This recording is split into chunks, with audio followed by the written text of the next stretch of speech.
ാകാൻ കഴിഞ്ഞു എന്നതാണ് ഇതിന്റെ നേട്ടം. പിസയും ബർഗറും സോഫ്റ്റ് ഡ്രിങ്കുകളും അടങ്ങുന്ന ഇന്നത്തെ ഭക്ഷണ സംസ്കാരം നമ്മുടെ പുതുതലമുറയ്ക്ക് സമ്മാനിക്കുന്നത് പൊണ്ണത്തടിയും അനുബന്ധ രോഗങ്ങളുമാണ്. ഇത്തരം ഭക്ഷണ പദാർത്ഥങ്ങളിൽ ചേർത്തിരിക്കുന്ന പ്രിസർവേറ്റീവുകളും മറ്റും നമുക്ക് വളരെയധികം ദോഷം ചെയ്യുന്ന കാര്യം വിസ്മരിക്കാൻ കഴിയില്ല. ഇത്തരമൊരു സാഹചര്യത്തിൽ ഇളനീർ ക്രഞ്ച് പോലെയുള്ള പ്രകൃതിദത്ത മൂല്യവർദ്ധിത ഉൽപ്പന്നങ്ങളുടെ പ്രസക്തി ഏറുകയാണ്. ഇതിൽ പ്രത്യേകിച്ച് വലിയ ഹിഡൻ ചേരുവകളൊന്നും തന്നെയില്ല. നമ്മൾ ടെൻഡർ കോക്കനട്ടിൻ്റെ ഫ്ലഷും പഞ്ചസാര ലായനിയും അത്യാവശ്യം പഴച്ചാറുകളും മാത്രമേ ഇതിൽ ഉപയോഗിക്കുന്നുള്ളൂ. വേറെ യാതൊരുവിധ പ്രിസർവേറ്റീവുകളും നമ്മൾ ഉപയോഗിക്കുന്നില്ല. പ്രത്യേകിച്ചും ഇത് വറുത്ത് എടുക്കുന്നില്ല എന്നുള്ളത് കൊണ്ട് തന്നെ ഹോട്ട് എയർ ഡ്രൈയിങ്ങിലൂടെ ഇതിനെ ക്രിപ്സി ആക്കുന്നതിലൂടെ തന്നെ അത്തരത്തിലുള്ള ആ ഒരു സൈഡ് എഫക്ട്സും നമ്മൾ ഒഴിവാക്കിയിട്ടുണ്ട്. പിന്നെ ഇതിൻ്റെ പാക്കിങ്ങിലും ഇതിൻ്റെ മാർക്കറ്റിങ്ങിലും ഒക്കെ ഒരു ഹൈജീൻ കണ്ടീഷൻ നമ്മൾ മെയിൻറ്റെയിൻ ചെയ്യുന്നുണ്ട്. പ്രത്യേകിച്ചും ഇത് കുട്ടികളെ നമ്മൾ എയിം ചെയ്യുന്നതുകൊണ്ട് കുറച്ചുകൂടെ വളരെ ഹൈജീനിക്കായിട്ടാണ് പ്ലാന്റും പരിസരങ്ങളും ഒക്കെ സൂക്ഷിച്ചിട്ടാണ് ഈ പ്രോസസ് ചെയ്യുന്നത്. കേരളം കേരവൃക്ഷങ്ങളുടെ നാടെന്നാണ് അറിയപ്പെടുന്നതെങ്കിലും നാളികേര കൃഷി ലാഭകരമായി ചെയ്യുന്നത് അയൽ സംസ്ഥാനക്കാരാണ്. ഇതിന്റെ പ്രധാന കാരണം തെങ്ങിൽ നിന്നും ലഭിക്കുന്ന വരുമാനം കൊണ്ട് തെങ്ങിനെ തന്നെ പരിപാലിക്കാൻ കഴിയാറില്ല എന്നതാണ്. വെളിച്ചെണ്ണ, virgin coconut oil, desiccated coconut powder എന്നിങ്ങനെ തെങ്ങിൽ നിന്നുള്ള മൂല്യവർദ്ധിത ഉൽപ്പന്നങ്ങൾ 6-7 എണ്ണത്തിൽ മാത്രം ഒതുങ്ങി നിൽക്കുകയാണ്. ഏകദേശം 56 മുതൽ 100 വരെ മൂല്യവർദ്ധിത ഉൽപ്പന്നങ്ങൾ തെങ്ങിൽ നിന്നും ഉൽപ്പാദിപ്പിക്കാം എന്നതാണ് വിദഗ്ധാഭിപ്രായം.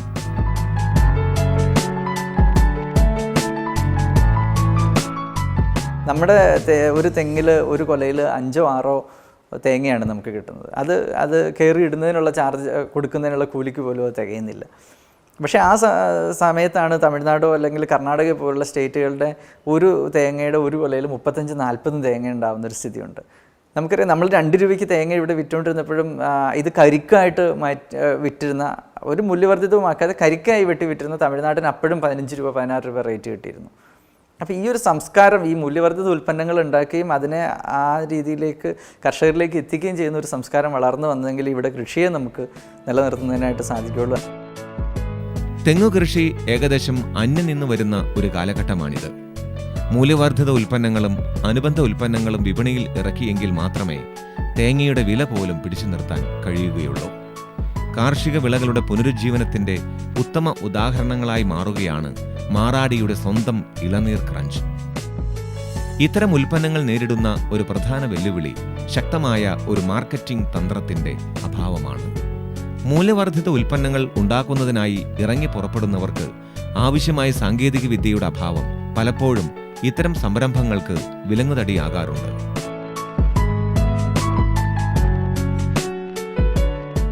നമ്മുടെ ഗവേഷണ സ്ഥാപനങ്ങളും മറ്റും സൃഷ്ടിക്കുന്ന സാങ്കേതിക വിദ്യ ജനോപകാരപ്രദവും വിപണന സാധ്യത ഉള്ളതാവുകയും ചെയ്താൽ മാത്രമേ അവയ്ക്ക് ഗുണപരമായ മാറ്റം സമൂഹത്തിൽ സൃഷ്ടിക്കാൻ കഴിയുകയുള്ളൂ.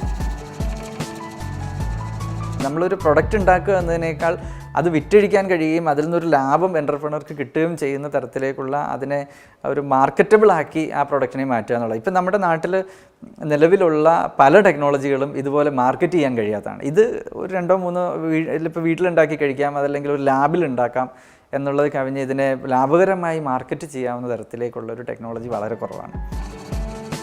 വർഷാവർഷം നമ്മുടെ ബജറ്റിൽ മൂല്യവർദ്ധിത ഉൽപ്പന്നങ്ങളുടെ ഗവേഷണത്തിന് വേണ്ടി ചെലവഴിച്ചിട്ടുള്ള കണക്കുകൾ എവിടെയും ഒതുങ്ങുന്നില്ല.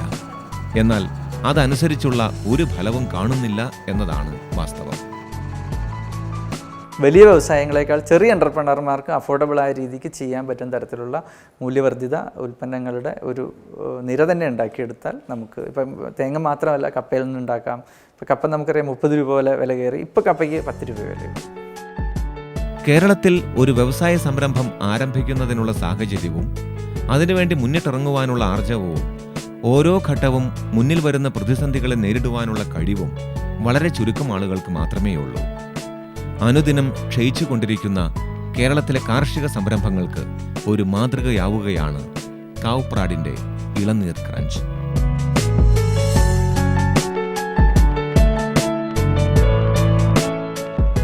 നമുക്ക് ഗവൺമെൻറ്റിൻ്റെ ഭാഗത്ത് നിന്നൊക്കെ ഒരുപാട് സപ്പോർട്ടുകൾ കിട്ടുന്നുണ്ട്. ഇപ്പം സ്റ്റാർട്ടപ്പ് എന്ന് തന്നെ ഒരു സെഗ്മെൻറ്റ് തന്നെ കേരളത്തിൽ ഉയർന്നു വന്നിട്ടുണ്ട്. പക്ഷേ അത് മുഴുവൻ കോൺസെൻട്രേറ്റ് ചെയ്യുന്ന IT ആണ്.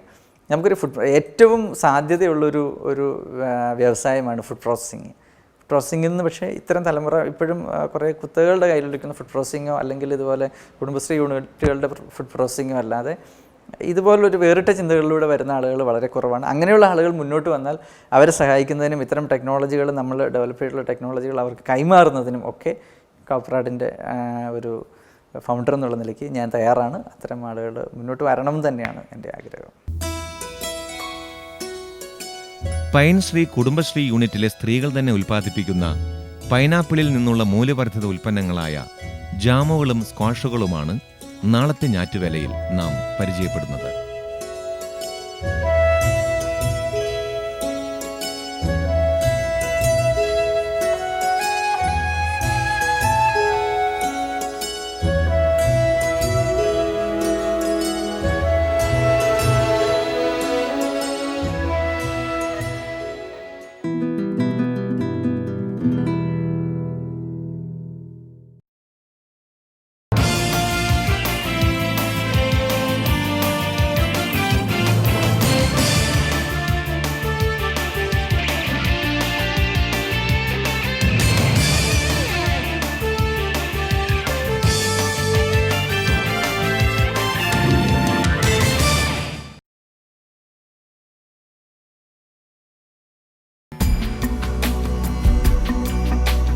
കാവ്പ്രാഡിന്റെ നേതൃത്വത്തിൽ മൂവാറ്റുപുഴയിലെ പൈൻശ്രീ കുടുംബശ്രീ യൂണിറ്റിലെ സ്ത്രീകളുടെ കഠിനാധ്വാനത്തിന്റെയും കൂട്ടായ്മയുടെയും ഫലമായി രൂപം കൊണ്ട മൂല്യവർദ്ധിത ഉൽപ്പന്നങ്ങളായ ഇളനീർ ക്രഞ്ച് എന്ന കോക്കനട്ട് ചിപ്സിന്റെ ഉൽപ്പാദനവും വിപണനവുമാണ് ഞാറ്റുവേലയിൽ ഇന്നലെ പരിചയപ്പെട്ടത്.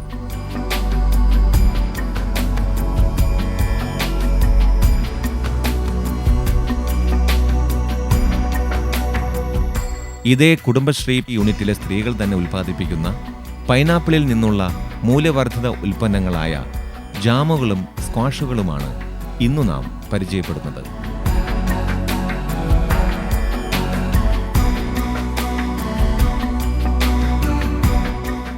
എറണാകുളം ജില്ലയിൽ മൂവാറ്റുപുഴയിലെ മാറാടി ഗ്രാമപഞ്ചായത്ത്.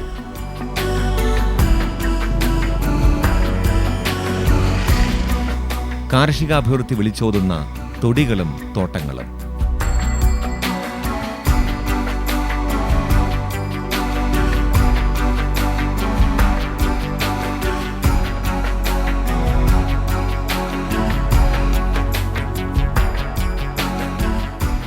പൈനാപ്പിളാണ് ഇവിടുത്തെ പ്രധാന കൃഷി.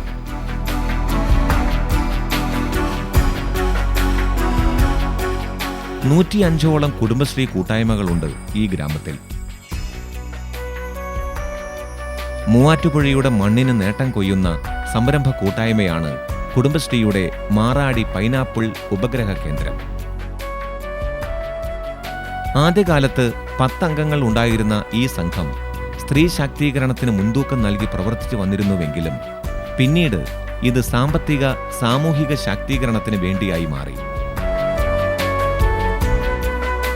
കാർഷിക മേഖലയെയും കൂടെ ഉൾപ്പെടുത്തിക്കൊണ്ട് മൂവാറ്റുപുഴ ബ്ലോക്കിൽ ഈ പൈനാപ്പിൾ കൂടുതലായി കിട്ടുന്നത് കൊണ്ട് അതിൽ നിന്നുള്ള കാർഷിക ഉൽപ്പന്നങ്ങൾ കൂടെ എടുത്ത് നമുക്കതിൽ കൂടുതൽ ലാഭകരം ഉണ്ടാക്കാം എന്നുള്ളൊരു രീതിയിൽ തന്നെയാണ് നമ്മളിത് തുടങ്ങിയിരിക്കുന്നത്. പൈനാപ്പിളിന്റെ മൂല്യവർദ്ധിത ഉൽപ്പന്നങ്ങളുടെ ഉൽപ്പാദനവും വിപണനവും പൂർണ്ണമായും ഈ സ്ത്രീ കൂട്ടായ്മയുടെ കീഴിലാണ്. പരിമിതമായ സൗകര്യങ്ങൾ മാത്രമാണ് ഈ യൂണിറ്റിലുള്ളത്. വ്യവസായ സംരംഭങ്ങൾ സ്ത്രീകൾക്ക് മുന്നോട്ട് കൊണ്ടുപോകാൻ കഴിയും എന്നതിന് ഉത്തമ മാതൃകയാണ് പൈൻശ്രീ കുടുംബശ്രീ യൂണിറ്റ്. പൈനാപ്പിളിൽ നിന്നുണ്ടാക്കുന്ന ജാമും സ്ക്വാഷുമാണ് ഇവിടുത്തെ പ്രധാന ഉൽപ്പന്നങ്ങൾ. കൂടാതെ ഓരോ സീസണിൽ ലഭ്യമാകുന്ന പഴങ്ങളിൽ നിന്നും ഉൽപ്പന്നങ്ങൾ തയ്യാറാക്കുന്നുണ്ട്.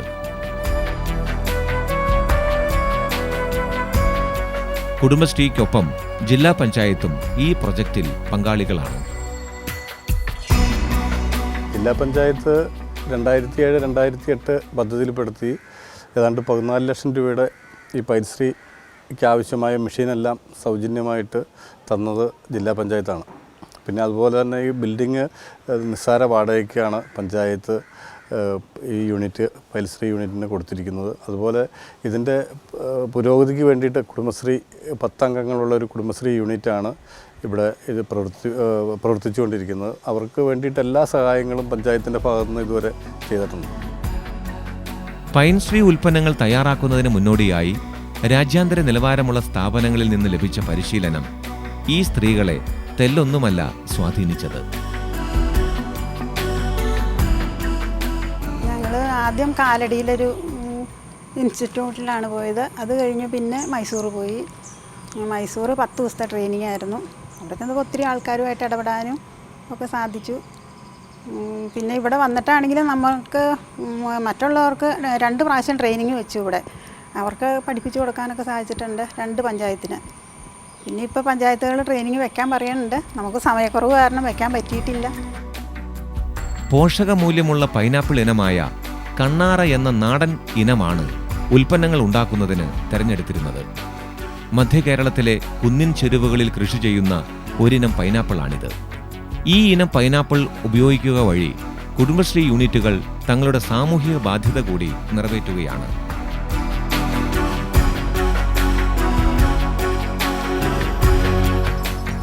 സാധാരണക്കാരായ വീട്ടമ്മമാരാണ് ഈ ഉൽപ്പന്നങ്ങൾക്ക് പിന്നിൽ. സമൂഹത്തോടുള്ള ബാധ്യത ഉൽപ്പന്ന നിർമ്മാണ പ്രക്രിയയിലും പുലർത്തി പോരുന്നുണ്ട്. താരതമ്യേന വില കുറഞ്ഞ സമയത്ത് പൈനാപ്പിൾ വാങ്ങി പൾപ്പ് തയ്യാറാക്കി വെച്ച് ആവശ്യമുള്ളപ്പോൾ ഉപയോഗിക്കുകയാണ് ചെയ്യുന്നത്.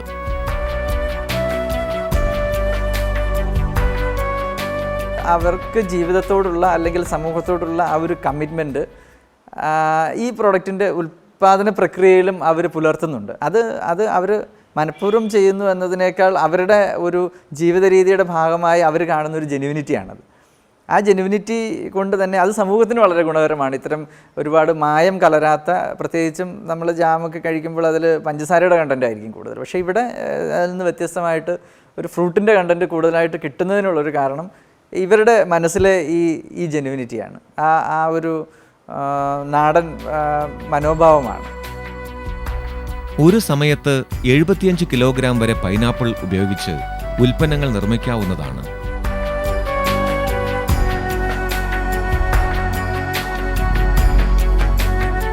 ഇതിനായി ആദ്യം പൈനാപ്പിളിന്റെ മുള്ള് നന്നായി ചെത്തി വൃത്തിയാക്കുന്നു.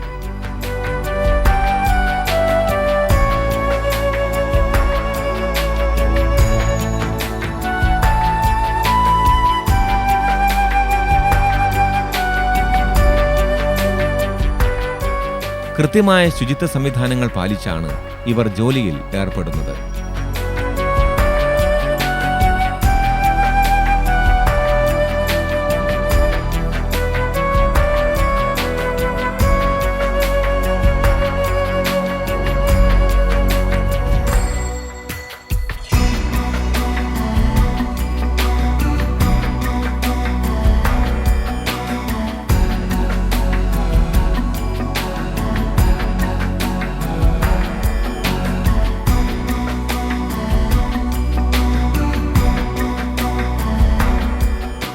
രണ്ട് ഘട്ടമായാണ് മുള്ള് ചെത്തി വൃത്തിയാക്കുന്നത്.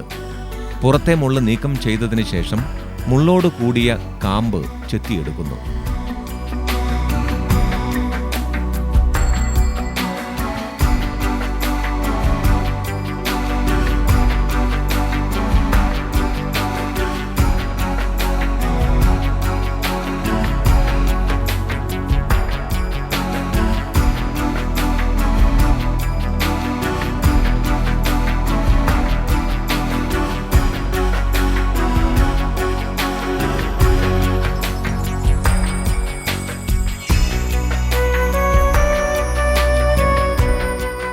പുറന്തൊലി ചെത്തി മിനുസപ്പെടുത്തിയെടുക്കുന്ന പൈനാപ്പിൾ ചെറിയ കഷ്ണങ്ങളാക്കി മുറിക്കുന്നു.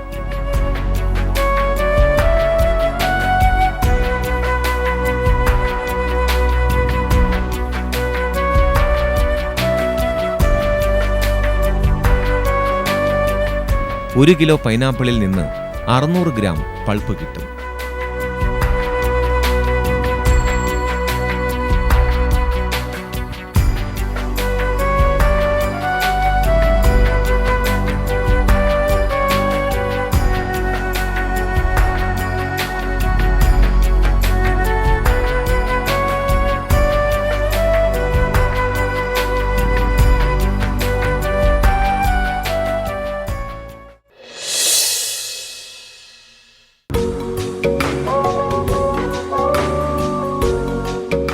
മുറിച്ച പൈനാപ്പിൾ ജ്യൂസറിൽ അടിച്ച് പൈനാപ്പിൾ പൾപ്പാക്കി മാറ്റുന്നു.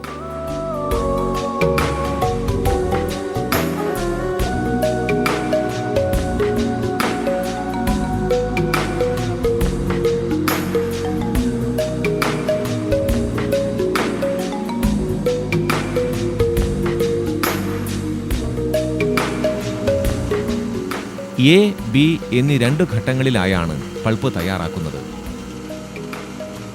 ചെറിയ പൈനാപ്പിൾ കഷ്ണങ്ങളിൽ നിന്ന് തയ്യാറാക്കുന്നതാണ് പൾപ്പ് എ. ഇത് ജ്യൂസ് ഉണ്ടാക്കുന്നതിന് ഉപയോഗിക്കുന്നു. ചെറിയ മുള്ളോടുകൂടിയ മാംസഭാഗം ജ്യൂസറിൽ അടിക്കുന്നതാണ് അടുത്ത പടി.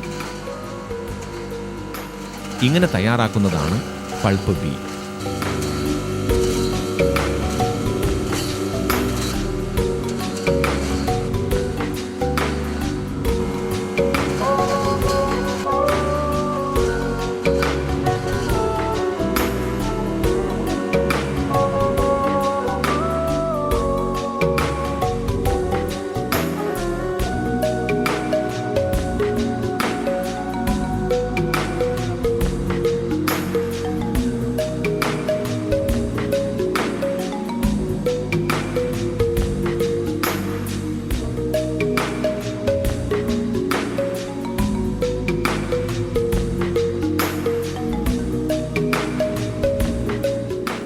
പൾപ്പാക്കിയ പൈനാപ്പിൾ അടുത്തതായി പൾപ്പറിലൂടെ കടത്തിവിട്ട് അരിച്ചെടുക്കുന്നു.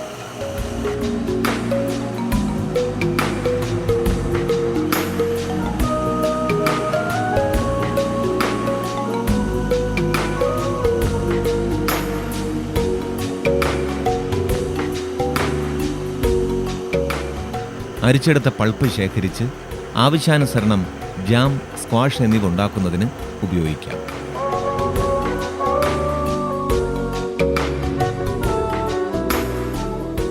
അരിച്ചുമാറ്റിയ പൾപ്പ് ബി ഇനി ജാം തയ്യാറാക്കാനായി എടുക്കാം. നേരത്തെ ചൂടാക്കിയിട്ടിരിക്കുന്ന വലിയ ബൗളിലാണ് ജാം തയ്യാറാക്കുന്നത്.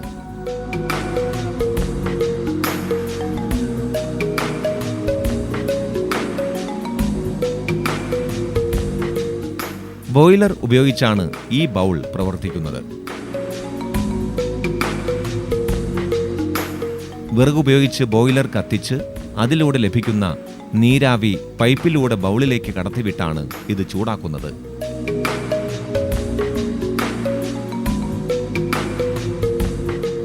വളരെ ശ്രമകരമായ ഒരു ദൗത്യമാണിത്.